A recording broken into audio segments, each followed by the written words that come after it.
Food and Beverage Magazine Live, bringing food and beverage to life. With your hosts, James Beard Award winner Jennifer English and Food and Beverage Magazine publisher Michael Politz. Featuring leaders in the hospitality, branded food and beverage, and CPG industries, many of whom are Jennifer and Michael's friends in the business. For an informal and informative conversation where friends in the business share the latest intel, ideas, and best practices. Live, juicy inside scoop from the tastemakers, newsmakers, bread bakers, drink shakers, spoon lickers, clam diggers, farms, foodies, and friends of the Food and Beverage Magazine World. Here are your hosts, Jennifer English and Michael Politz. What are you sniffing? I'm staring down the batter with my fierce pitching motion. Want to see my? It looked like you were sniffing the glove. I was like, "What is she doing?" No, I'm hiding my grip so that the batter who made it to second base can't send a signal about what's coming in. Because today, I want you to say, "Batter up," because one of my all-time favorite people is going to be on the show with us today. And it's not Betty Crocker, because when you say "batter up," I'm thinking you're making a cake. Get it? You know the thing, I am such a lousy baker, and if anybody wants to come and give me some baking lessons, I am all for it. I don't know that I have the gift well developed enough to be a good baker, but I think we all have the ability to become the best we can be. And so I'm willing to train in that regard. Have you tried Barbara Fairchild's dessert book? Yes, but you know what I tend to go for? I go for the pies and the cookies and the cobblers. Those are my things. I love fruit desserts. And if I'm going to do I'm actually not a bad cookie maker, but it's the cakes. Don't you think it's weird? It's a cobbler, and a cobbler. Isn't that weird? A cobbler's a shoemaker, and then a cobbler's a cobbler. Well, when you come from New England, the names for desserts, are so distinctive and regional. We were actually having this conversation last night at dinner. I said, you know what I miss is Indian pudding, because we were serving a dessert last night that I call my apple scotch sundae. I make a homemade applesauce, and I usually make it with a little bit of brilliant seasoning in it, like a 5-spice element, or maybe just a star anise. But my applesauce, my homemade applesauce, is just delicious on its own. And then I warm it up, and then I put a scoop of vanilla ice cream on it, and then I cover the whole mixture with a butterscotch sauce. And it's called an apple scotch sundae. And it's really delicious. Will you make that for my kids? Well, we were talking about those flavors because I made that last night. And the idea was, you know what else I miss that's reminiscent of that sort of molten flavoring, texturing, is an Indian pudding, which is a very traditional New England dessert. Where can you find that Indian pudding? I've never heard of such a thing. They don't have it in Indian. It used to be found at places like Lockover and Durgan Park, and restaurants that have been around 1,000 years. Can Ragavan make it? Well, yeah, I'll get the recipe. But one of the places I would say in New York City you might be able to find it is at France's Tavern. A place that's literally been around for a long time. But I digress. Do you know? I was going to tell you something about a dessert that we make. Okay. And the kids love it. Birthday cake? Because you guys are like the cake king and queen. You know that when all my restaurants, I don't want Tracy, when he comes on, going to keep this a secret. I don't want any secrets of my special profit-making secrets. But I always serve a birthday cake on the dessert menu. Always everybody loves a birthday cake. That's true. But the kids at the house, my wife just whipped up this thing, and it's called a dump cake. Have you heard of that? Yeah. You have? But your wife, we should tell people, your wife is like Buddy V cake. I mean, like, she's like one of the best cake artists in the country. Well, she was on the Cake Boss. Look at this. This is Michelle Money from The Bachelor. Girls all over the country, they're loving me. Michael Politz, right? Everybody loves you. Yeah, she was on the Cake Boss. Yes. And then she was making these gorgeous, cakes and everything, and did them all for Buddy. And then I saw her on the television. I said, "What a beautiful girl! Let's put her on the cover of the magazine." And I'm not saying I leveraged putting her on the cover of the magazine to bring her to me, but I leveraged it. What do you want me to tell you? But yeah, she whipped up. And you have a 3-year-old now. And we have a beautiful little 3-year-old, right? But the main thing is she made a dump cake. Forget about her fantastic. She made a big Moana cake the other day for her nephew. It's beautiful. If you can go, where do you look at it? How is the dump cake? The dump cakes. I'm going to start making these things. You literally dump a can of apples, right? Dump a cake on top, put butter on it, and stick it in the oven. I mean, it's literally a dump cake, and it's the greatest. It's better. It's almost as good as the apple crisps. Remember the apple crisp desserts you used to get at school from the lunch lady? Right? That's like my apple scotch sundae. That sounds like a little more intense. Let's talk about who's coming up. I don't want to keep this as a legend. I mean, this guy is a legend. I'm not talking a little bit of a legend. He is a legend. He is a philanthropist. Do you mind if I say the word philanthropist before Yes. you do? I know you like the multi syllabic. Yes, you like that. Go ahead. I'll let you do the introduction. He is Take another sniff of your glove. He is one of the great Renaissance men of our time. Not only is he a legend along with his brother in the restaurant community, but I want to go further and say that if you have restaurant week in the city where you live, and the chances are good you do, the guy that is going to be on with us today, my friend Tracy Neporant from Myriad Restaurant Group, where he's not only a partner with his brother Drew, but also the director of marketing, formerly and forever, as far as I'm concerned, the chairman of NYC and Company's Restaurant Committee, the creators of the original Restaurant Week, and really the people responsible for making it possible for the world to discover great dining over the past 25 years. Not only are the restaurants that they operate some of the most legendary, James Beard Award winning in the country, but they are also some of the loveliest human beings you would ever want to meet, who make you feel when you go to their restaurants like you are not only welcome, but you're warmly welcome. Not only is he one of the greatest baseball fans that I've ever met, and we certainly not only met and bonded over the food world, but when we shared our mutual love of not only baseball as it's played today, but the history of the game, can I tell you that I found a soulmate?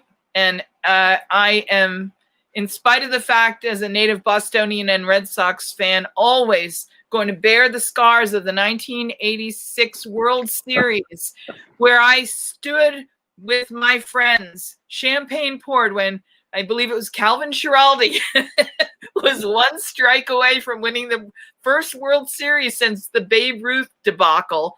And of course, it all fell apart when the ball went through Billy Buckner's legs. But that's the kind of thing that I can smile about and talk about and celebrate with my good friend, Tracy Neporant. I am very honored that he's taken time to be with us today. And as I introduce him, I want to also say that, and I hope he doesn't mind my sharing this, but I think he's shared it publicly enough, that Tracy, like many New Yorkers, had a personal brush with COVID-19. He has recovered, and we are thrilled for that fact. And we welcome him now in not only this renewed and rejuvenated state of recovery, but with great love and affection, I say hello. Hello, Jennifer English. How and are hello, you? Michael. Listen, I hope I can live up to that introduction. I mean, I feel like the souffle better not fall. I will tell you one thing about that Game 6 in the World Series. Mookie Wilson fought off 5 two-strike pitches. Yeah. I mean, they were 1 strike away from losing that game, and the Red Sox would have won the World Series 4-2. And Mookie fought off 5 pitches, and then he hit that ball towards Buckner, and we all know what happened then. And that's like having 4 match points at Wimbledon and still losing. It was very dramatic. I'll tell you, I was traveling a lot in those days. I was working in advertising. They had beaten the Astros in a 16-inning game, and I was in California in meetings, and this was before the internet. I didn't know the game was going to go 16 innings, and I'm in a boardroom in Santa Monica for GTE of California. And I had to keep getting up to check at the bar of the hotel to find out what was going on with the game. Well, the people in the meeting, they thought I had a bladder problem or something because I had to keep leaving. I didn't know the game was going to go 16 innings. In the ninth inning, the Mets were losing 3-0, and I was just dying. I wanted to see what was going to happen. They tied the game 3-3, and then it went on for another 6-7 innings. So I'm a diehard Mets fan, as you know. We've been to Shea Stadium together. I got to get you out to Citi Field. Of course, I can't get out to Citi Field right now. There is no baseball, and when they resume, I think it's going to be without fans. So, it's a disappointing year that we're going through. But I'm happy that we're just here. I'm happy to be alive, because this COVID thing was not a fun thing to go through. And, we're all going through this collective experience now. We're kind of under house arrest, but, we're finding things to occupy our time. And in our restaurants, we're closed right now. We've been closed since really pretty early in March. And we're hoping that there'll be a second act this year. It's a very traumatizing time that the entire country is going through. And we're not going to have a pity party for ourselves. But this is the way we earn our living. This is what we do every day. In my entire life, I had never had more than 2 weeks off from the time that I graduated college to the present day. Never. I mean, the longest vacation I've ever had was 2 weeks. And so here we are 3 months. But it's not a vacation because, you can't do all the things that you want to do on a vacation. You're kind of limited into your frame of reference. So. And then you got sick in the middle of it. Yeah, that was not fun. And of course, all these people that were passing. And my wife is in the healthcare profession, Holy Name Medical Center, which was ground zero for the most cases in New Jersey. New Jersey's second to New York City in the number of cases in the United States. So we were hit very hard in this area. And it was really, really scary because, people that are passing away. And just in the town that I live in, Tenafly, New Jersey, relatively small town, 25 people in this town have succumbed to this and died. So it's not a walk in the park. And of course, all the other things that are happening in the country now, and these tragic shootings and so on. I mean, people are going through a lot right now. And the one thing I hope for is at some point there will be a degree of normality where people can come back to restaurants and sit down with their family, friends, and colleagues and have a good meal and discuss the problems of the world and do it in an atmosphere of gentility and civility. And hopefully all these problems that you have, they melt away a little bit when you have this little 2-hour vacation that we try to provide. Michael, Tracy, I am so grateful that you're here, but we've got to do something that's kind of on the tough side. There are people around the country that don't have the proximity to the virus that New Yorkers and folks from New Jersey have experienced. Yeah. There are people around the country who are clamoring for things to open back up. In fact, in Las Vegas, I believe it was yesterday they opened some of the casinos back up. Tracy, I want you to explain what the experience of personally having COVID touch your life has taught you about the severity of it and how that influences you as an operator, knowing that the severity isn't theoretical, that it is a real thing. And what can you share with operators that haven't had as close an experience of it touching their lives? Well, the one thing I'll tell you is that it's not a day in the park to get it. It is a very, very grueling experience. Now, everybody, there have been different manifestations and how it hits people. I had a fever of 102 for about 9 days. Wow. And it was very, very debilitating.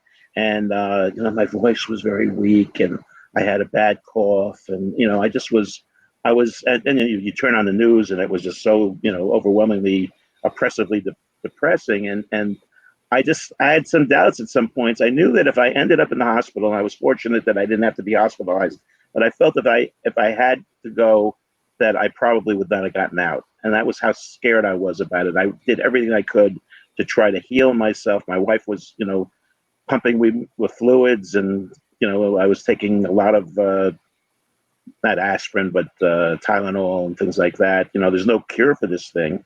You just have to hope that your immune system is strong enough to fight it back. But this idea that it's just a flu and I'll get over it, and I'm young and all that. There's a security guard in the building where the film center and Tribeca Grill is, who's younger than me. He passed away from it. And so this is not something to be joking about. I'm very happy that there are parts of the country where it hasn't hit as hard as here. But I would just be very, very careful. And honestly, I would listen to the healthcare professionals before I would listen to the president. It's in his interest to try to get everybody to run back to work because he wants to get reelected. But you know what? You run back to work and then you get sick and you pass away, or you pass it on to other people. That's not a successful way to get back to business. So we have to, there's a lot of unknown territory here. We've never had something quite like this. And I would not poo-poo it. I'll be like Paul Revere, riding through the streets saying, COVID is coming, and please be careful, take precautions. It's not unmanly to wear a mask. It's not a political statement that you're making. It's something that shows courtesy to other people. And it's also something you do for yourself so you don't catch something from someone else. Now, people said once you have it, maybe you're immune. I don't know if I am or I'm not, because there's been conflicting stories, and you might be immune for a few weeks, you might be immune for 6 months, who knows? But from my standpoint, every time I go out, and all I do is go to the store, I don't, or I take a walk around the block or walk to town, but I have a very limited social life, as do we all right now. I take all the precautions in the world, and I'm always wearing a mask. I mean, we all look like bank robbers walking around town, with our faces covered. But Tracy, the fact of the matter is, this is what we have to do now. Yeah. Tracy, will you talk about the thoughts and the considerations you made? Because Myriad Restaurant Group operates, and this is considerable. How many outlets and restaurants do you operate? I'm going to guess you probably have several hundred employees whose livelihoods you're responsible for, both in terms of the economies of their lives and the health of their lives. Can you take us through some of the considerations you had to weigh with your brother and your team in deciding what to do, literally? Well, I mean, it's gut-wrenching. Look, I'm out of work now also. There's not a Bank of Myriad that, has money that comes down and pays you. So I'm like everyone else. I've been working for many, many years. So maybe I have a little money in the bank. I'm not in one of these situations where, 2 weeks out of work and, you're wondering how every bill's going to get paid. But our greatest consideration, obviously, we didn't make this decision in a haphazard way. We looked at what was going on, and of course, a lot of the decisions were kind of made for us. But our biggest concern in terms of being able to come back, and when we do come back, is safety. It's safety for our employees, to make sure that they have a safe environment to work in and that they can get to work in a safe way. Because in New York City, most people travel from the outer boroughs. They have to get on the subway. The subway has been a petri dish in New York for the virus. Now they're doing all kinds of cleaning measures to make it better. But nonetheless, you're in with other people. It's hard to maintain social distancing. So this is one of the things we're very concerned about, bringing people back before it's safe to do so. Then you're concerned for the guests. And does a guest want to come in the front door and have their temperature taken and then have to be wearing a mask in the room and then be escorted to the bathroom and all the other things that may be necessary? The rules are going to be formulated as time goes by, and they may be different in New York City than they are in some other parts of the country. Right. Our greatest concern from our standpoint is that we are about providing an experience where all of the bases of excellence are covered. We want people to have an exemplary experience, and we are concerned that with all of these inhibitors that create a degree of anxiety, that we will not be able to deliver the experience the way we want to. So we may wait it out a little bit longer. I mean, obviously, if a vaccine is developed, that would be something that would be like, nirvana from heaven coming down. That would be a wonderful thing, because we'd all have tremendous anxiety taken off of our shoulders. But it's in New York, they're talking a lot about outdoor dining and how they're going to cut all the red tape and they're going to make spaces available for outdoor dining. And on the face of it, that's okay, except that we do have something called summer, and you have weather. You have oppressive heat in Las Vegas and in Arizona, and we have heat and humidity in New York and thunderstorms and so on and so forth. And so, you're putting people outside. They're out in the elements. What happens if the weather doesn't cooperate? Right. That's one part. The other thing is you're carrying the food from a kitchen, which may not be close to where these tables are. So, every time you may be going up and down stairs, whatever. I mean, and it's a field trip to get the food. So, and the other part of it is if you're paying 100% rent, but you're only serving to say 40 or 50% capacity, even if you add outdoor seating, how are you going to be profitable? Because at the end of the day, it's a dime on the dollar business if you're successful. In recent years, it's not been a dime on the dollar business. It's been much less than that, or a money losing proposition. And now suddenly you're facing all these other obstacles. So how do you make it profitable? Because we love what we do, but we also have to at least break even in order to keep it going. We feel a tremendous responsibility. We don't want to bring people into work and then have to shut it down again. We want to be able to go for a period of time. You would have to shut it down if you just were losing your shirt, or if there's another wave that comes at us again. And they're saying the fall might be a ripe time, not just for flu, but also for coronavirus. So, we don't see the boogeyman around every bush, but you do have to pay attention because this is uncharted territory. But we have never had anything in our lifetimes like this. I mean, Jennifer, you and I have talked a lot after 9/11. 9/11 was a devastating experience for the country.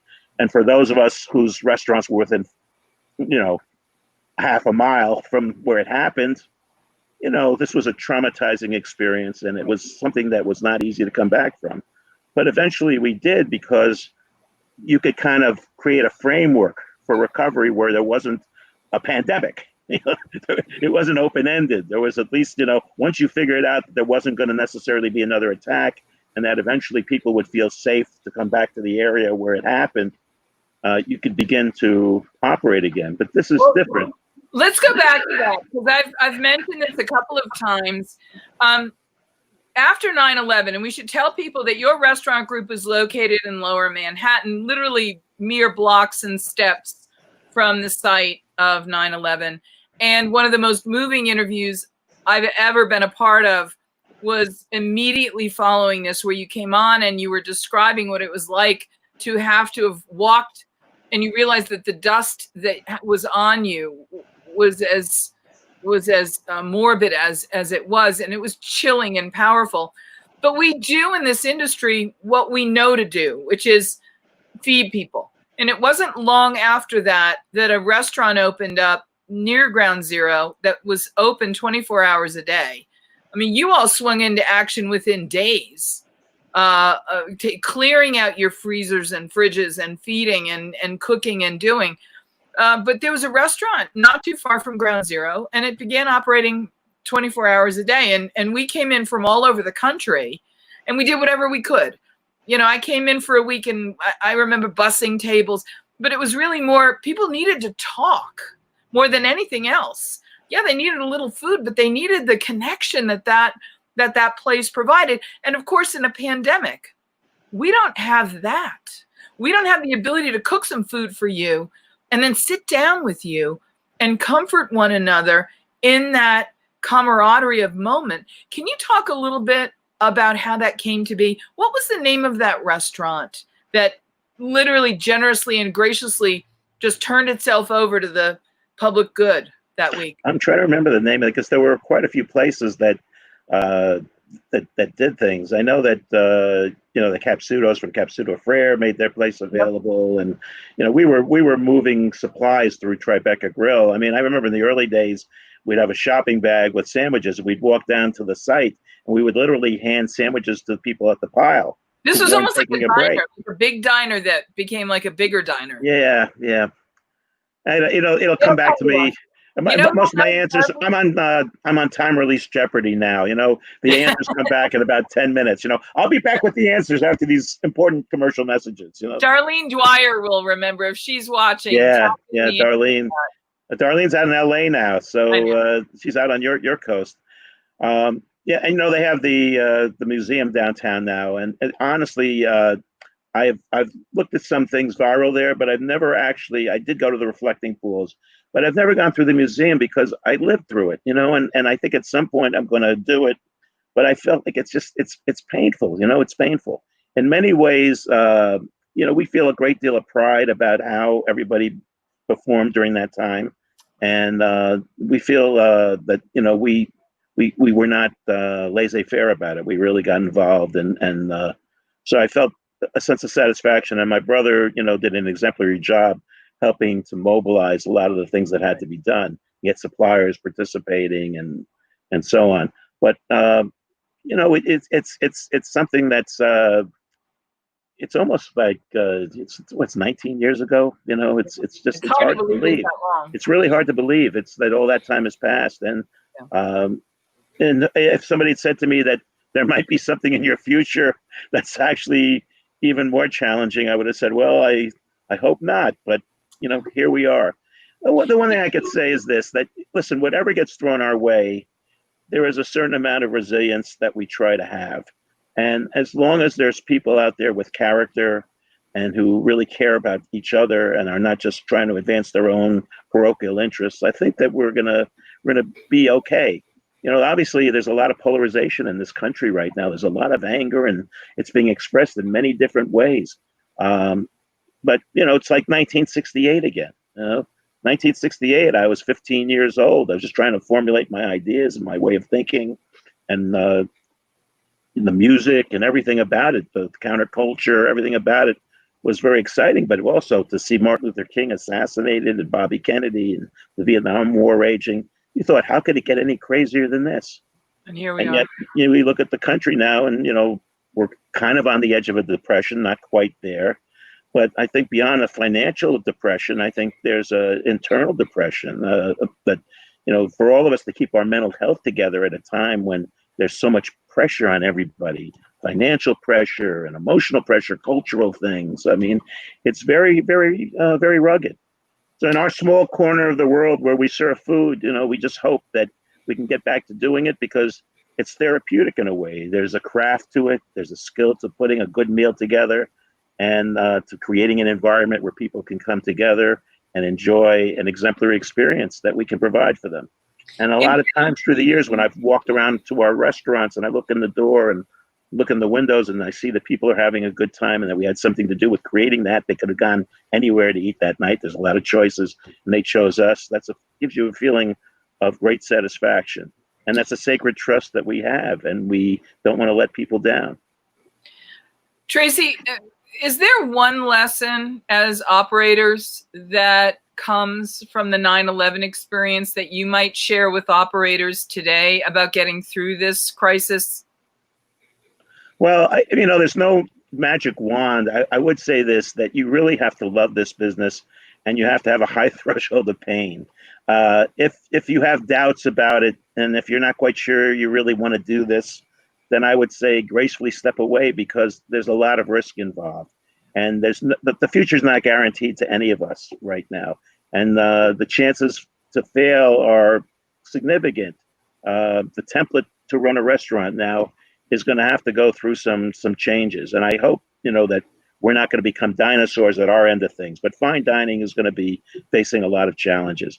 I would just say that, if you love what you do and you're passionate about it, stick with it because this is your life's work and you have to find some unique selling proposition to what you do to attract people.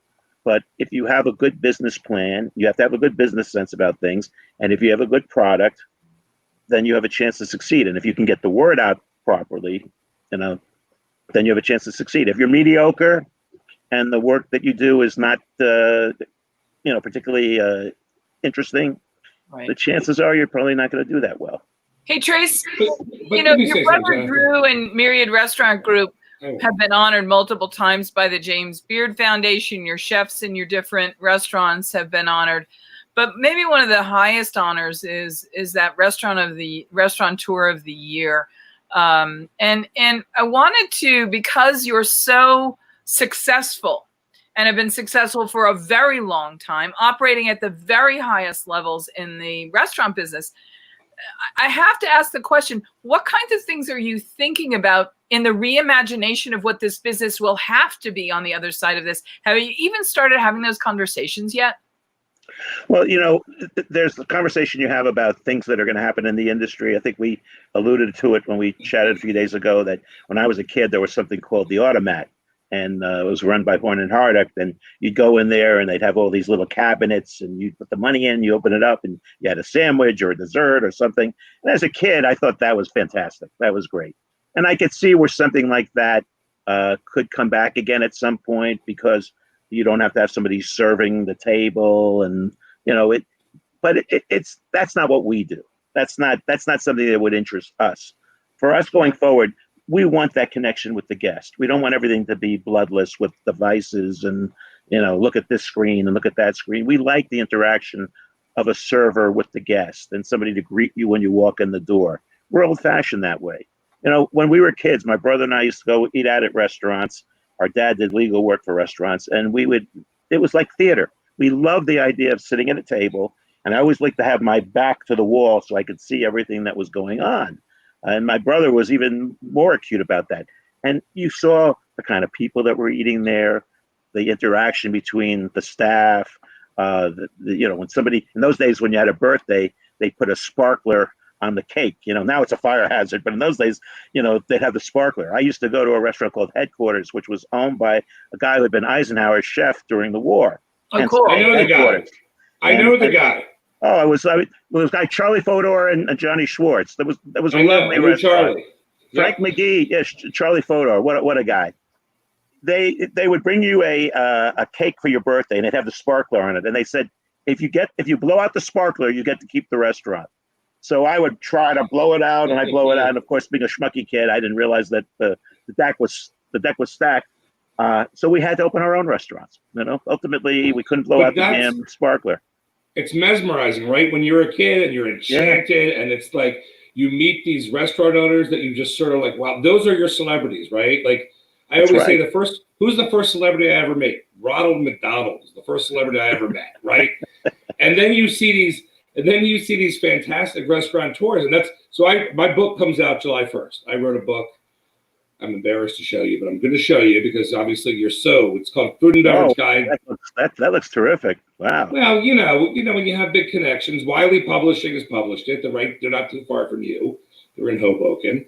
And but one of the things that we talk about is what you're talking about now. Like I could have been in that restaurant, right, with you guys. I remember going to the deli, and like Chuck was the greatest dude, my dad's friend, and I was so excited that Chuck went to high school with my dad and had the coolest deli, and I was hanging out in the deli with Chuck and all the guys. And remember those days, right?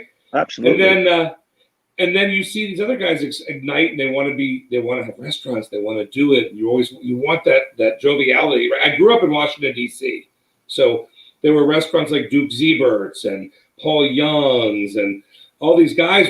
They were all famous. Like anybody who had a restaurant down there were famous guys, right?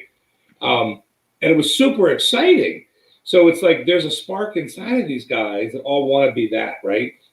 And Jennifer, I was talking about, we're always talking about, can you reignite that spark during a time like this? I know it's scary, and I know things are, and we're talking about single operators, right? Single operators, maybe they live in small towns and they're closed and they're worried.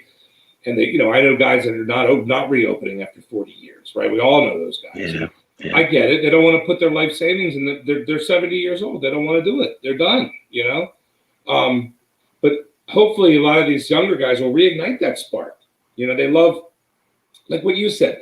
Maybe they got a great pizza. Maybe they've got a great pot, like a spaghetti sauce bread. Whatever it is that spark came from, that made them, I'm going to open a restaurant. Whatever made them want to do the dumbest thing in the world they could ever do, right, is open a friggin' restaurant, right? It's the only thing that's different.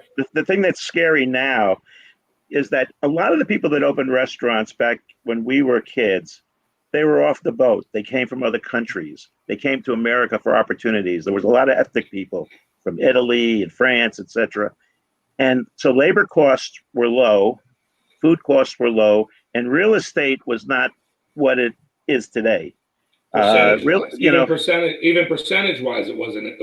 Well, restaurants were the doorway to the U.S. economy for new arrivals for generations. Yeah. you had a chance to be successful because there was a balance to the costs. Now, unfortunately, every cost is high. Real estate is insane. Labor costs are high. You're paying benefits now that were not part of the equation back in those days. And then, and it's all justified. I mean, let's face it. I mean, but if you're in a place like New York City, it's the cost of living is very high, and it's high in a lot of parts of the country. So the equation to be successful financially, it's becoming harder and harder. That window of opportunity, but that excitement that Michael, you were talking about, that we all felt when we were kids. That place headquarters was mesmerizing to me. I mean, I remember Frank McGee was a famous NBC personality. He'd do a show in the corner there. There was like a little lamp behind him, and I just thought, wow, that's Frank McGee. It was incredible. There were pictures around the restaurant. And that's where Larry King and Tracy, Larry King would do his show live from Duke's Zebra's, right? Yeah, and we're kids, and we're over there at Duke's downtown 18th Street in DC, and we're like, oh my God, Larry King, we're gonna be. Duke is this handsome old guy, all dapper and boom, boom, boom, right? And then Mel Crouppen used to run his door, and then he opened his own place called Mel Crouppen's, and it was so fun. They were like, wow. There were amazing places for hangouts, I mean, there were places for sports stars. I mean, it was quite exciting. And we used to eat at a lot of different places, and they weren't all highfalutin places. But there was one place called Chez Giselle. I'll never forget. My brother and I had been misbehaving at the table, and we were kicking each other into the table, and our parents finally reprimanded us. And so we had our heads down on the table, we're moping, and in comes this older man with like a Beatles haircut. And he starts going like this, and it was Mo Howard of the Three Stooges. Oh, wow. And I thought, Mo, it was Mo. I mean, if the president had walked in, we would have gone, oh, okay, that's nice. But Mo Howard, the Three Stooges, that was hot stuff. And so he came in with another person, and he was sitting at a corner table, and we went over several times, being schmucky kids that we were, and he was very gracious to us, and he gave us each a card. On one side, it said the Three Stooges. They were starring in a movie with Snow White and the Seven Dwarfs or something.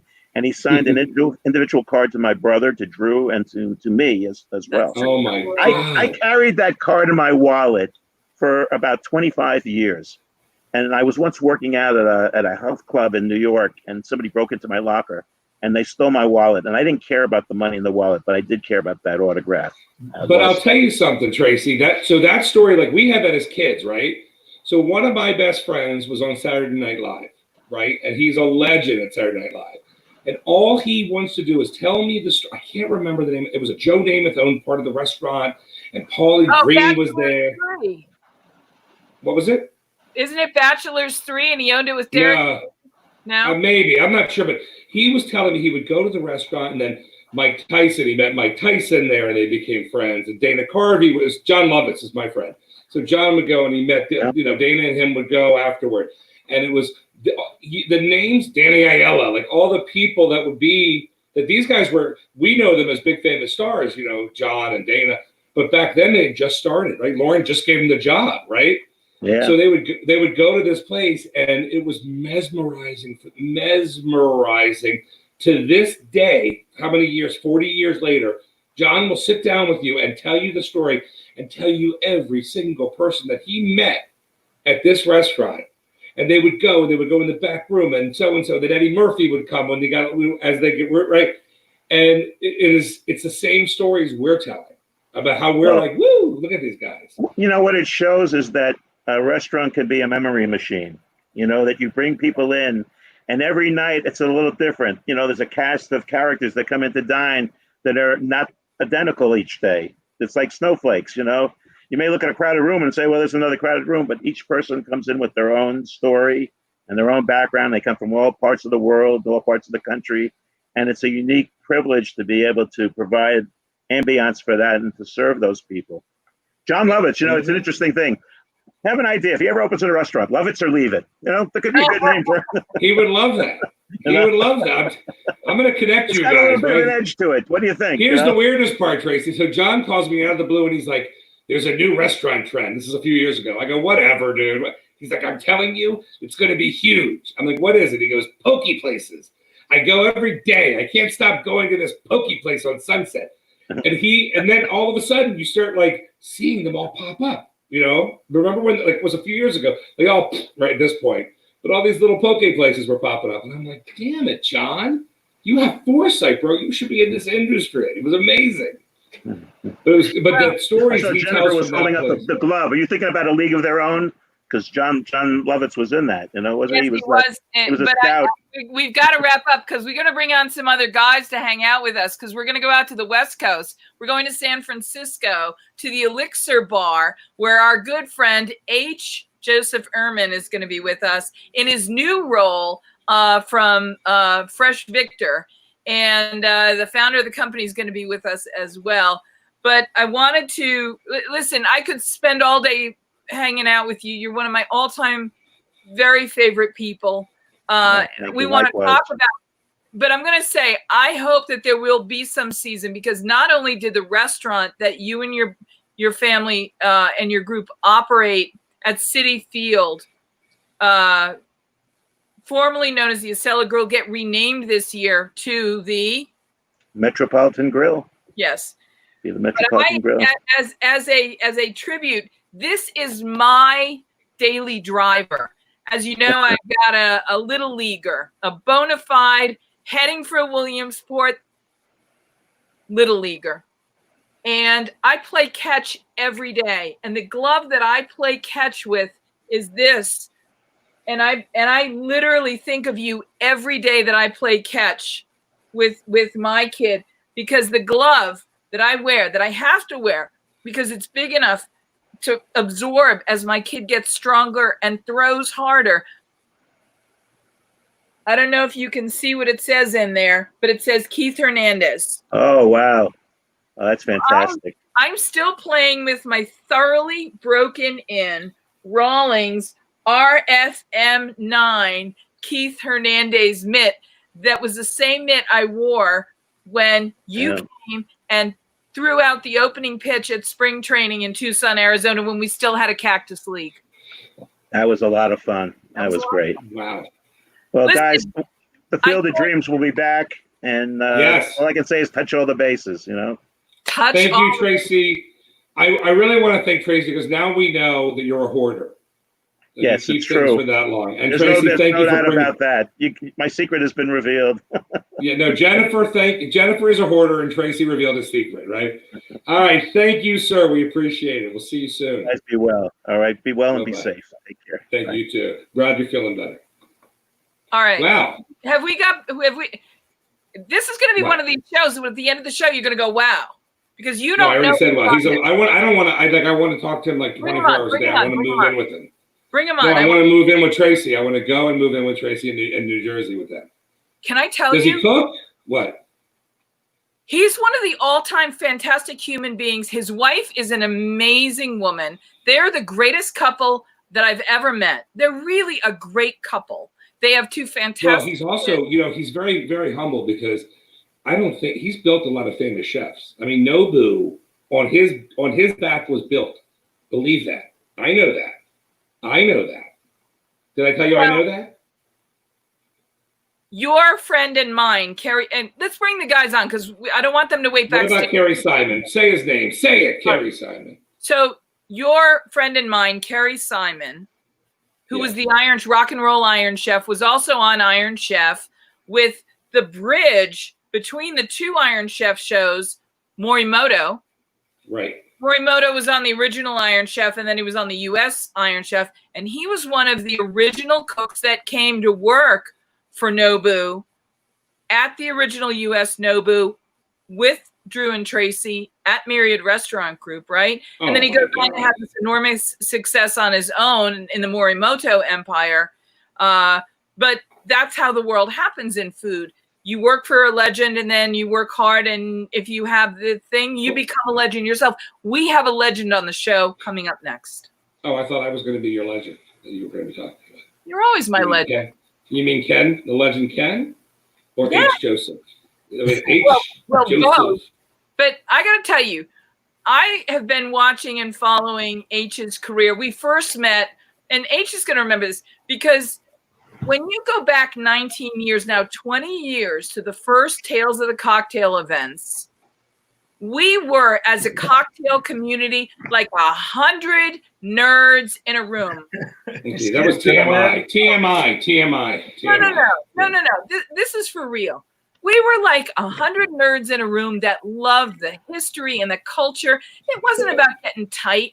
It was about the camaraderie and the history. It was about the legends going back to from Dale DeGroff all the way back to some of the legendary barmen from the last part of the 1900s and then into the early 1890s. We went back in time and we celebrated. And our goal, wasn't it simple? We just wanted to go get a Negroni and not have to explain what goes into it. We wanted to have a Manhattan and not have to tell someone the ratios. We didn't want to have to describe every time we wanted an old fashioned what went into it, let alone imagine being able to get a proper stinger somewhere, let alone, oh my God, a gin fizz or, I'm sorry, a margarita. But thanks to you and the really dedicated, what I'm going to call you, hospitality professionals who work on the liquid side of our industry, from that day forward, the bar side took the Concord when it still existed to catch up to food. Food had been happening for an extra 20 years. They were way ahead of us. They didn't have any clue about what they'd left behind. But we helped them catch up. And I have to say, what an honor it is to have you and Ken on the show today, to thank you and properly give you some of the credit for making the cocktail culture that we have today, because you've been one shake at a time, one sip at a time, educating and welcoming people into this world. So I just want to say thanks for being on with us today. And thank you for giving us the gift of this culture. Oh, man, thank you. And, this is, it's like you were just talking about the passion, and it's been a lifelong career endeavor, and it's been a fun ride. Well, it looks like you were rode hard, H. What's going on over there? Well, it's been a while. I mean, you're quite a cowboy. I once was, Michael, you know what's funny though? The people, H and Ken and I, in the cocktail world, Wait, you know Ken too? Well, I would like a eulogy like that. That was an intro. I thought it was a eulogy. I thought she was closing the show. I was about to disconnect. Yeah. So, in all seriousness, guys, you got to consider that in the cocktail world, every few years, the next generation picks up and takes over. And so literally it's only been 20 years chronologically, but in terms of generational transformation, H and I are like the great grandparents now in the cocktail culture. Yeah, I don't want to be rude, Jennifer, but he looks like it, and you look like the great grandchild. Ken, how do you feel about that? Yeah, we owe them much. That's for sure. I'll put my granny glasses back on, and there we go. Benjamin Franklin glasses. Come on, see what you did? I'm their drinking grandmother. So where are you guys? Are you guys in California? Where are you guys? Yes. Yeah, we're split. We're in Northern California, but we're not in the same. I'm actually up in Santa Rosa, in wine country, kind of. And Ken's down in where are you right now, Ken? I'm on the peninsula, so I'm just south of San Francisco. Okay. Guys, we've got lots to talk about because as we're going East Coast, West Coast, and the way the disease is impacting everything, and now with the riots and everything, everybody's like, are you open? Are you not open? We've been going on the East Coast, West Coast saying, clearly with Tracy and the Myriad Restaurant Group, New York City, not a lot is open still. Some places are doing takeout. Can you give us a snapshot of what the COVID impact has been in San Francisco on the West Coast and where we are today with things? Because H is the mixologist genius behind one of the most influential cocktail bars in the world called Elixir. We just got a little piece of news not an hour or two ago. The governor has said that they're going to allow bars to open in California next week. Oh, but wow. it's not going to happen in San Francisco because the mayor of San Francisco has said they're not going to allow bars to open until mid-August. Oh, wow. things are definitely going slowly. I closed Elixir on March 15th.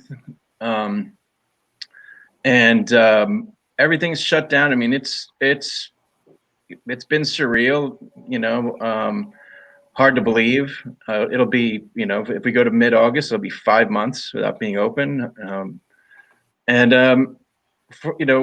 Just that alone has been a big shift for me to be able to manage that. And it's, you keep talking to other bar owners and friends that say, this is not what we got in the business to do. And it's like all of the pain in the butt stuff you don't want to do is what we have to do all the time now. There's none of the fun, there's none of the love. And so that's been hard. And then for our Fresh Victor business, we made a big pivot as well, because we were providing fresh cocktail mixers to large chain accounts and Disney Epcot Center and Vegas casinos. There they are. We were Look just at that. we were just opening. We were just about to open with drinks on the menu at the pool, at the Wynn, and at the Cosmopolitan. And we've been in Mama Rabbit at the MGM, and we were growing Vegas, and all that just dried up overnight. I live in Vegas, H. Oh yeah, cool. Yeah, I mean, I see. I used to be the man. I used to be the man in Vegas, bro. And I got old. Now you're just a dad. No, I'm just another. I was always a dad. Now I'm a dad again. But that's exciting to get into those places. So did they cancel the orders? What did they do to you? Because they're about to reopen. They're reopening. Yeah, but we're trying to get back in touch now to see what's happening. A lot of people have lost their jobs. That's the problem, right? So the people that were your procurement guys and the guys that love the product are all gone now. Yeah. But I think Wynn they maintained their people, so you should be all right with that. Yeah, we just haven't gotten back in touch yet, so we're waiting to see. But So Mariana left the Cosmopolitan. Really? Marina, and so there's changes happening. A lot of people have lost jobs. A lot of places have closed. I don't know about Vegas, but we are starting to see some stuff pick up in the Southeast and Florida, and some things turn back on that level. But our shift has been really to focus on consumer stuff, people drinking at home. So now we're bringing Fresh Victor into people's home bars. Hey guys, can we talk a little bit about the birth of Fresh Victor and how it took almost a decade for the cocktail industry to grow substantially enough that we had the real awakening hit broadly enough that there really was a whole legitimate category of people who were aware enough, awake enough, and the connoisseurship had evolved and the education had evolved to where fresh really matters. H, I know you've been a fresh squeezed guy for as long as I've known you, but not everybody was like that. And of course it was from the gospel of Dale DeGroff, the king of cocktails, and even Joe Baum in New York, who was insistent that the legends of Harry Craddock and all those guys from another 100 years ago were insistent on that kind of quality. Talk a little bit about Fresh Victor and what your guys' dream was, and talk about the birth of the company, because I think big things are ahead for you.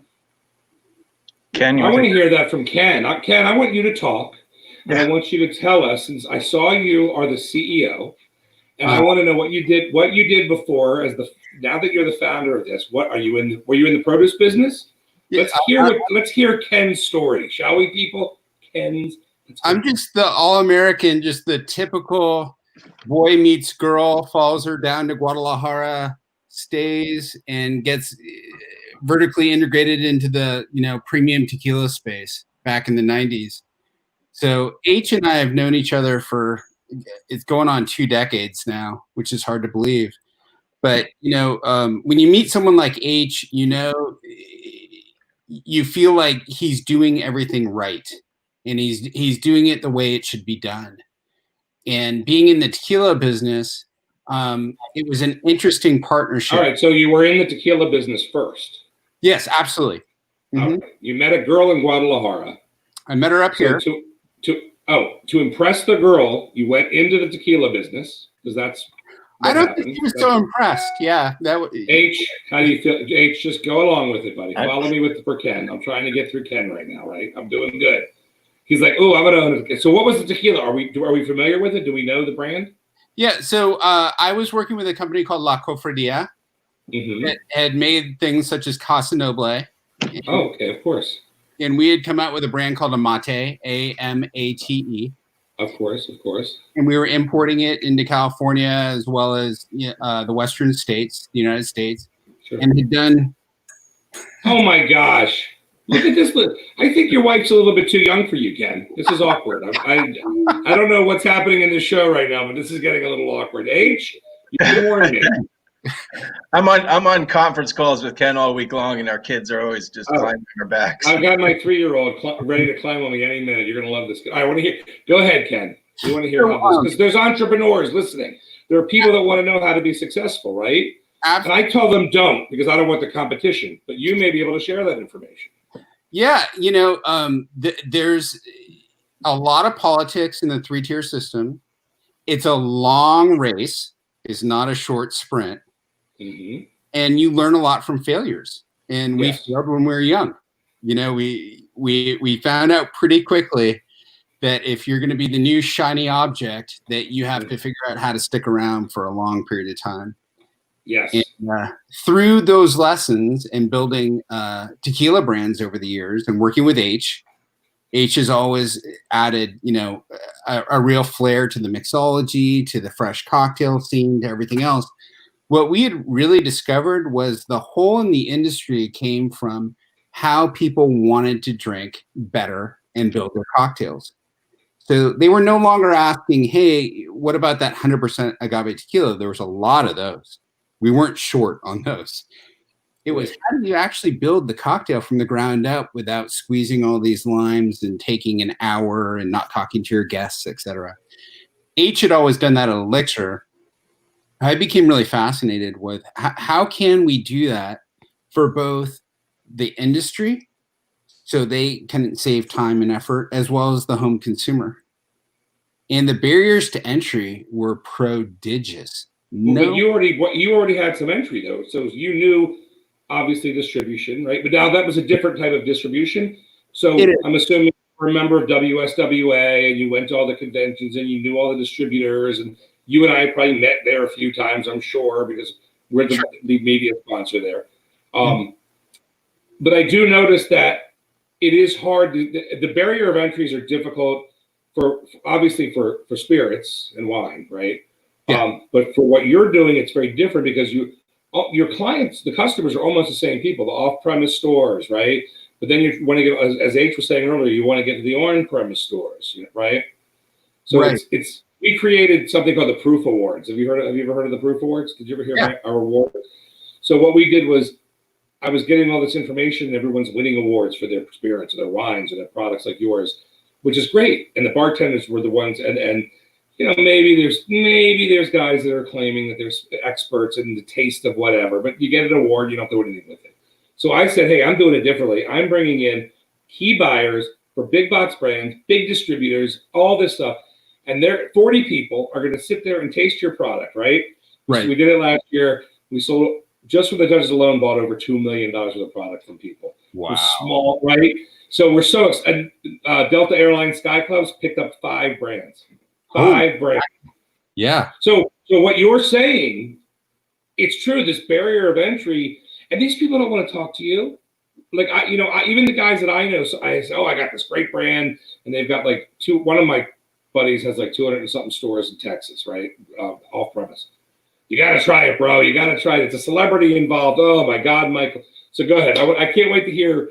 Tell me about are you in off premise stores now for consumers as well? Yeah. You brought that was really insightful about what you said and how people view things and how to actually get the platform. The really difficult thing was wanting to do it in this way and being fresh. You have to be cold chain. Yes. And distributors aren't set up for that. If it's Southern Wine and Spirits, Young's Market Company, RNDC, Glacier, you name it.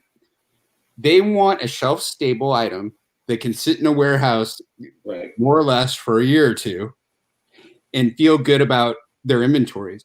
With this, we're not built for the storage system. We're built for the enjoyment of drinking fresh cocktails. Right. That's fair. And so we've got a 2-month window to really say, hey, we need to get it from production to shelf to people consuming it. And that's where the real issue. And this is the guy right here that you rely on for that? This guy? I rely on this guy for a lot of different things. Yeah. Jennifer, am I picking on your friends too much? I want to finish the loop on this, because then, so you got to go on this cold chain. But then the problem becomes you go into a universe where they're not fluent in mixology. They're not appreciative of the quality and the scope of possibility, the volume of business, and the necessity for quality and irresistibility.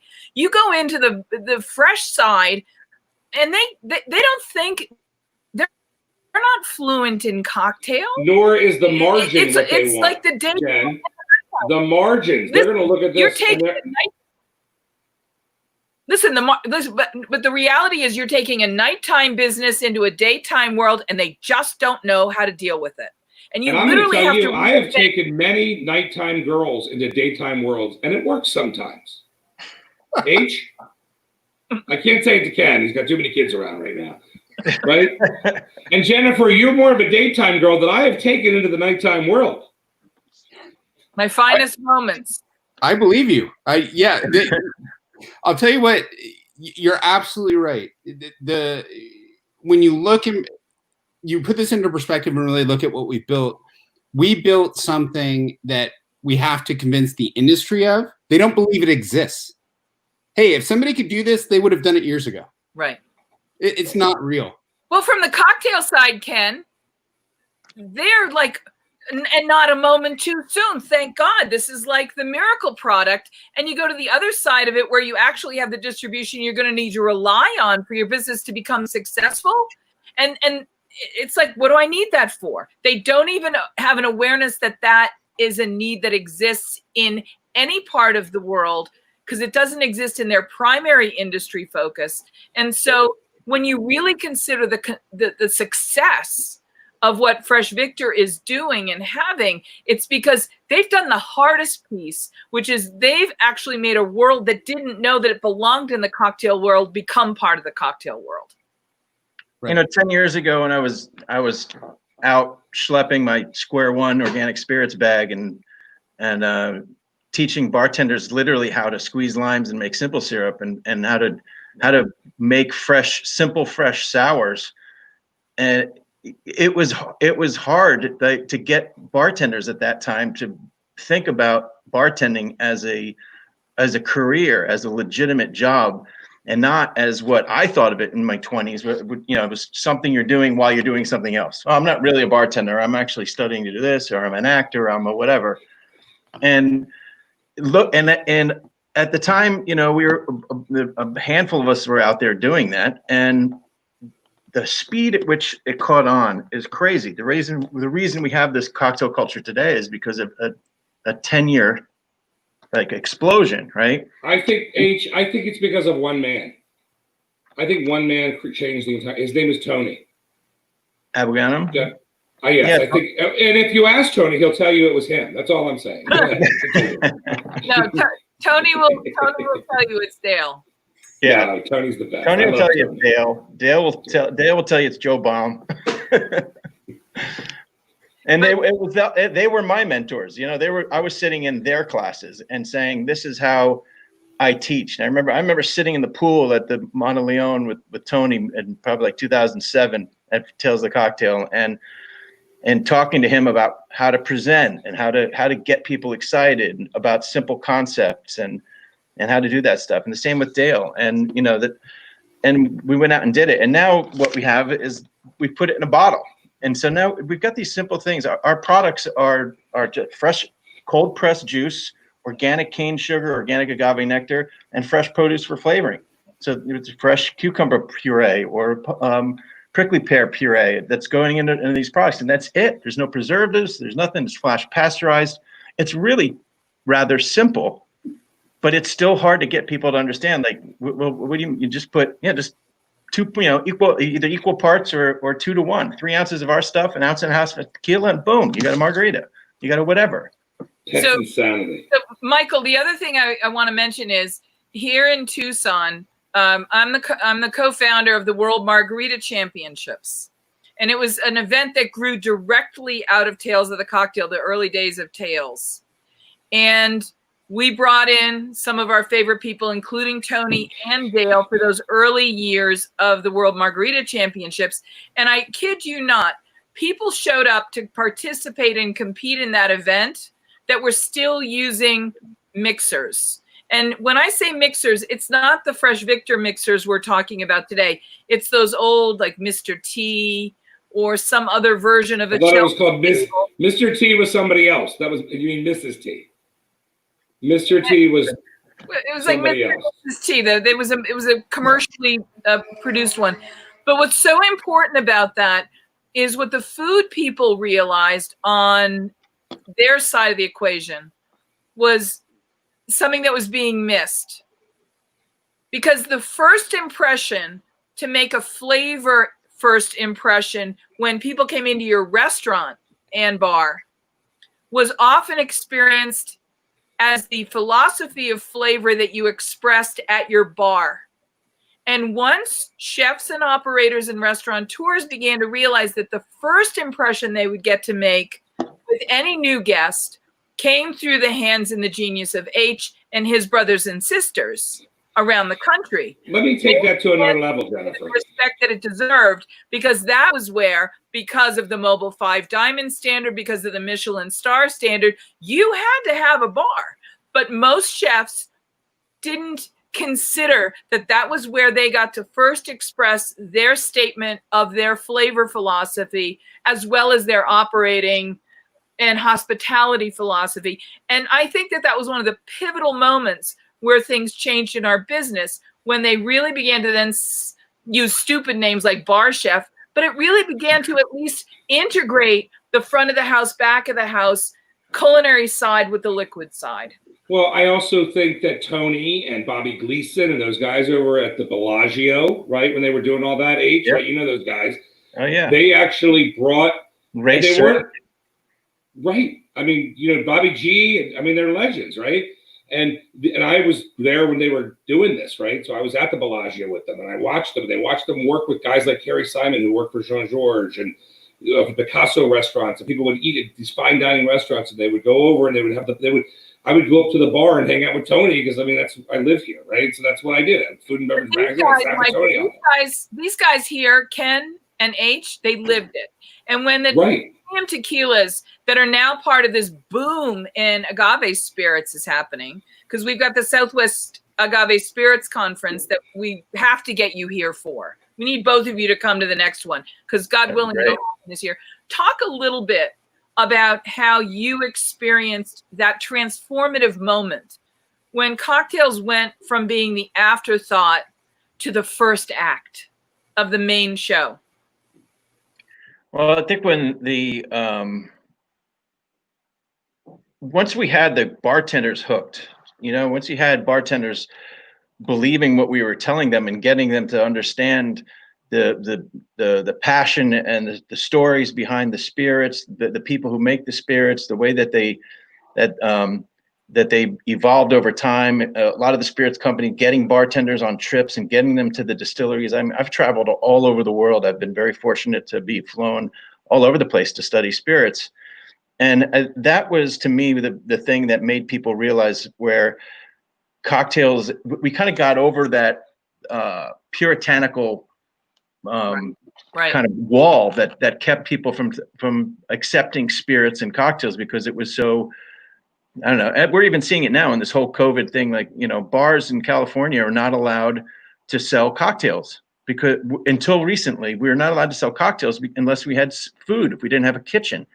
I just couldn't believe it. I'm like, there's still those remnants. And my hope through all of this change is that the alcohol laws across America are going to finally be pushed to modernizing to 21st century realities, that we're still living with these laws from the end of Prohibition that are ridiculous, and it's killing all these businesses, and it's killing distilleries, it's killing bars and restaurants, and I hope that that's going to change. But going back to your question, I feel like it was about 2009 or so when it really was kind of like the tipping point.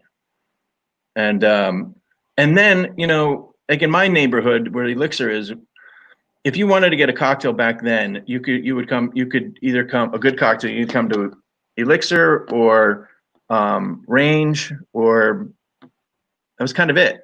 It was like 2 bars in the Mission.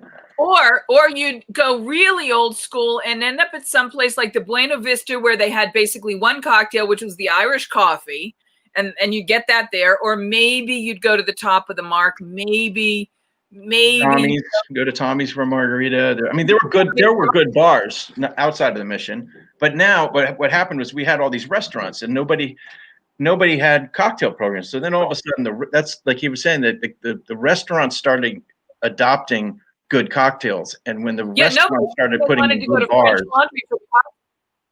Yeah, you're breaking up a little bit, but I just want to jump in and say nobody was saying they were going to French Laundry for the cocktails. Yeah, and it's funny because the restaurateurs, forever everybody knew that it's the bar where you make your money. It's the bar where your margin is, but they still wouldn't put the effort into the bar. And then suddenly there was that tipping point about 2009, 2010, where the restaurants just started putting in good bar programs. And I think that's when it really kind of took off. Yeah. Hey guys, one of the things I find really fascinating about Fresh Victor, your line of mixers that are fresh squeezed, refrigerated, and exquisite, is that if you were to take that same single jug, I want you to imagine the literally dozens and dozens of iterations that you can make with each, just mixing with each of the tequilas in a category, with each of the gins in a category. You literally are enabling everybody to have limitless, truly limitless combinations. How much fun have you had, H and Ken, pairing and trying out, auditioning, if you will, Fresh Victor's mixes with literally any brand you'd find on any shelf at any bar anywhere? Has that been extraordinary? And what are some of the surprises that you've come upon as really irresistible combinations of mixer and spirit? I think that you, Jennifer, you just hit on one of the most important points of all, you know, the whole reason we did this. Mm-hmm. For H and I, it's number one, quality. Yeah. What you were just describing, how that movement actually occurred and how long it took. Yeah. So writing that, but then also pairing that with versatility.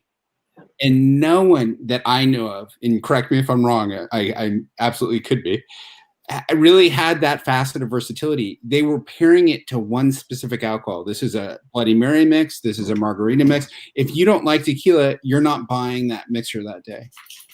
And so what we wanted to do, and what we thought from the very beginning, was if you have absolute fresh ingredients and you're able to pair this with anything, whether it's vodka, rum, gin, tequila, whiskey, wine, champagne for mimosas, beer from soda water, sparkling apple cider, total mix, mocktails, non-alcoholic. Yeah, from the 0 ABV all the way up the chain. Yeah. You're on to something. Now suddenly it doesn't matter what's in that shopping cart. It doesn't matter if it's a bottle of vodka, a bottle of whiskey, a bottle of rum. You've got something to pair it with. Right. There's definitely pairings that I find, that work particularly well. Like, whiskey and cucumber doesn't really always work, but so the cucumber works really well with white spirits and lighter things, and but the all of the stuff that has more of a dominant some lemon works really well, like the 3 Citron Mint or lemon sour. And some are just completely universal with everything, like the cactus pear and pomegranate. You can put anything in that and it's delicious. And let's just tell people who maybe aren't as versed and experienced, what's the difference between using a fresh mixer like Fresh Victor and something like a syrup, like a Giffard or a Monine? Some of those deliver flavor, orange syrup, or even some of the more sophisticated bitters hint at some of that. Why is this different enough that it's really distinguishing itself as an essential product in the bartender's arsenal? Because of the sour balance. There's, you know, they're essentially all sour mixes, right? They're all different flavors. They've got their sweet and sour balance. They're all formulated to be perfectly balanced. They're mixers. They're not straight juices, although they are completely drinkable straight. So when you shake them with ice, and you're going to get your chill and your dilution, or whatever else you're adding to it, it's going to mix out a little bit that way. So they are also fairly simple flavor combinations. They're pretty much, other than the lemon sour and the Mexican lime and agave, which are, you know, our lemon and lime sour, the rest are two flavors. And so you have plenty of room. It gives you a really good base to create a cocktail or spin a cocktail.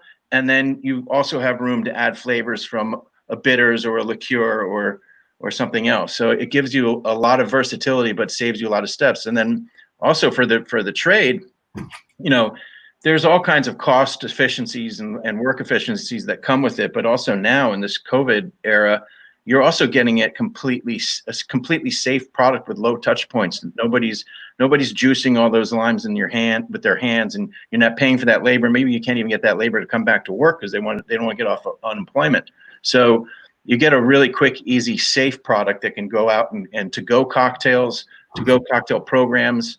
And then we also have it in 16-ounce bottles now, so you can. And it's almost, and H and Ken, it's almost impossible for us to explain to people out there what it's like. And we've all three done this, I know.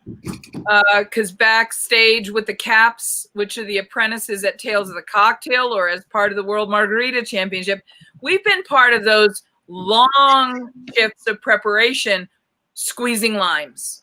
And the thing about limes is that they're the star of your lineup as far as I'm concerned, because two things have to happen. One, limes have to be squeezed within a certain amount of time, or else they start to oxidize in their flavor. You can't squeeze them the day before. They've got to have a relative close, fresh squeeze to the moment when you're going to be making your drinks. And you've cracked the code of that. So I think that's one of the first most essential things to say.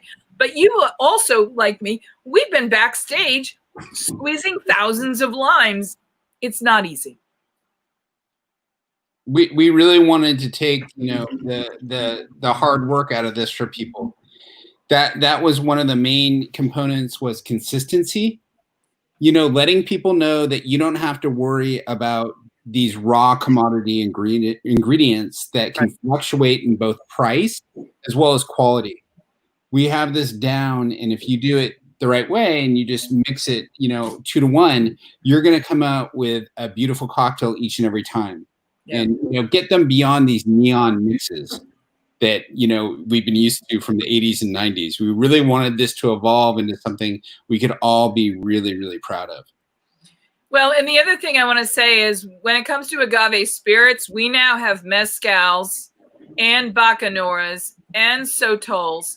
And so there's like literally dozens and dozens of spirits to marry just with that one starting block product of what can basically be described as the greatest margarita fresh mix you can find. Talk a little bit about how this is going to be I think, the doorway to a brand new category of sipping. You mean the entrance or the doorway? Bienvenidos. Yeah, no, I think there's a world of discovery yet to happen that's possible because you guys have done what you've done. Instead of going out and buying a jug of orange juice and some limes or lime juice and dumping it all together, everything's there for you.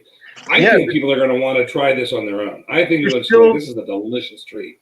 There's still a very big audience of people that don't know how to make a simple sour. I taught an online cocktail class last night for a bunch of my college alumni friends, and we started with a cucumber Collins. We just did square one cucumber vodka, lemon juice, and agave nectar, and they were blown away. And I started talking about what a basic sour is and how it's a building block to layer flavors and textures and all these things on it. And everybody, I'm getting texts today from my friends that are like, "Holy cow, this is great! I didn't know I could do it, and it was that easy." just the fact that there are still so many people like that, and then they can find a product like this in their supermarket eventually as we roll out there. I find it's going to take the challenge of just learning how to do it off the table, and essentially everybody's kind of, including me, pretty lazy. I'd rather just open something really good and pour it and get to the drinking. A lot of the time when I'm home, that's what I want. And so we can tell. We can tell. Michael, what you don't know, see that in your eyes. Michael, what you don't know is that H is actually world famous for his margarita. And before we go, as we head off into the weekend, H, I'm wondering if you could give us a 1, 2, 3 about how to make a great elixir margarita. Well, it is all about fresh and great tequila. Start with great tequila. You can't cut corners on that. And there's still plenty of people, even though tequila is booming, there's still plenty of people that don't really understand tequila and get something with a really good, solid, fresh agave aroma and flavor. Preferably for me, a Blanco. I like repos too, but I don't really like añejos in my margarita. I don't like too much vanilla, caramel, and all that. And so I like that bright, crisp, citrusy aspect. I do. Everybody grab a pencil. We got a grab a pencil margarita recipe from the king of margaritas himself, H. Well, I got to say, I learned from Julio Bermejo. And the Tommy's formula is what we make at Elixir with we do about 3/4 ounce agave nectar, ounce of lime juice, and 2 ounces of tequila, and shake the hell out of it and enjoy. Have you guys seen this? Classics with the Cointreau in it as well. What's that? Are you familiar with this? My buddy lives in San Francisco, and he is in the band Third Eye Blind, and his name is Stephen Jenkins. I can't read what it says. It says Summer Gods. Summer Gods. I've never seen it. Is that not working? But he's right there by you guys. He's right there in San Francisco. So I would love to connect you. Sure. Yeah, we love it. Are you familiar with Third Eye Blind? Yeah. And familiar with it. Do it. Should I hum a few? Yeah.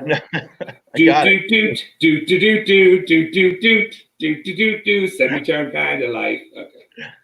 Hey guys, so I'm gonna connect you, H. Okay, great. Yeah, that'd be fabulous. Before we say goodbye, I want to get your crystal ball out. Where do you think we go next? Where is our industry going to go next? Where's our sipping going to go next? What are you all seeing, hearing, anticipating? What kind of sipping summer is this going to be? A huge one.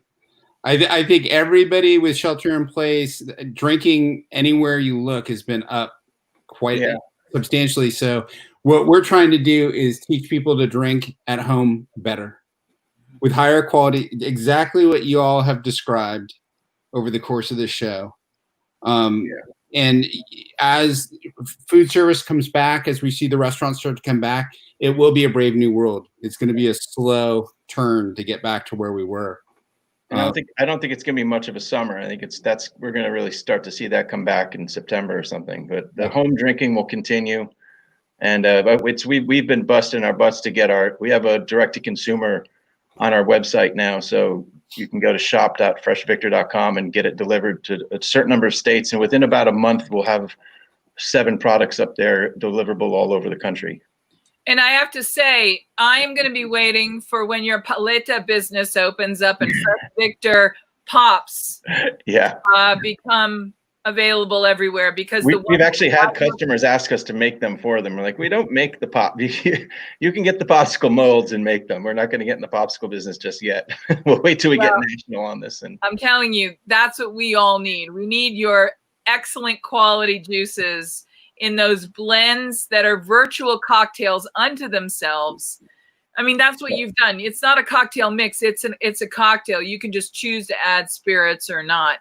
As far as I'm concerned, you've done the hardest thing there is to do in a category that everyone thought was fully mature. You have really revolutionized your category. Thank you. Thank you. Thank you. Do you have a Fresh Victor house toast that you share with your guests, guys? Not really.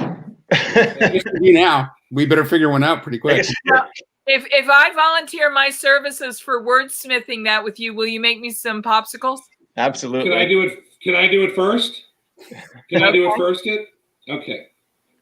Grab your lemons, squeeze them into the jug. That's all. Popsicle. Done. Oi. Guys, have a great weekend. I can't thank you enough for being with us. Continue to be safe and well. Continue to be inspired. And Michael, when we started this week in this show today, we talked about how do we spark that kind of passion that it took to get started in the first place. If these guys didn't spark and ignite that excitement in operators and entrepreneurs, I don't know who can. These Can guys. I just say one more thing? Can I say one thing? I know you don't like me to talk. This is the first show in an hour and 25 minutes that you did not use this word. And I'm actually shocked. Okay, this is the word that Jennifer abuses. She's a word abuser. I'm not going to lie. And yeah, she didn't use the word. So go ahead, Jen. Say it. So okay.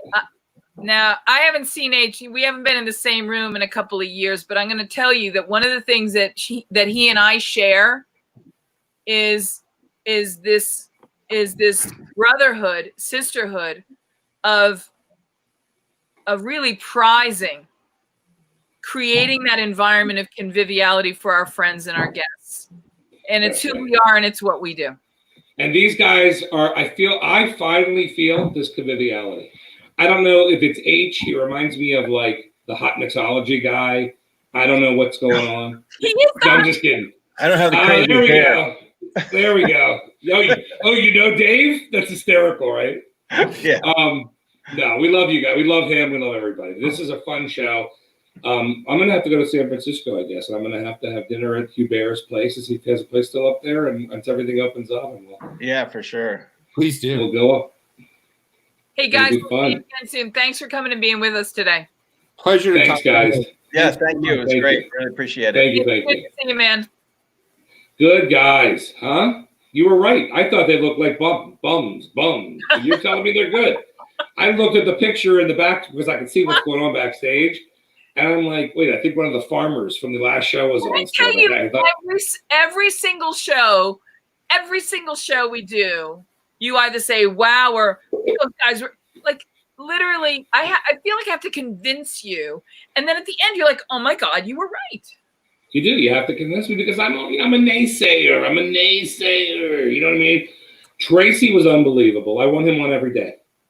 Right? Uh-oh. Wait a minute. We got another viewer. There she is. Look at this. Look at this. Look at that face. Where are those teeth? It's my turn. Oh, look at that cutie. Look at that cutie pie. Oh. All right, we're back. You're out, H. That's all. That was your cameo. We just had to do a cameo. No. I gotta ask the question. No, you don't. We're done. What grade are you in? Who cares? We're done with grade Oh she is no, in. she's beautiful. I want to know. Oh, you'll call him later and ask him. Does everybody need to know that? No. So this is a perfect time for you to say, Go home, hug your kids, and please count your blessings. Have a safe weekend, and we'll see you next week because we have an extraordinary lineup of all-stars. The kinds of people that the all-stars will tune in to watch because you won't believe how many big-name superstars are coming on with us next week. big name super. Big. I love it.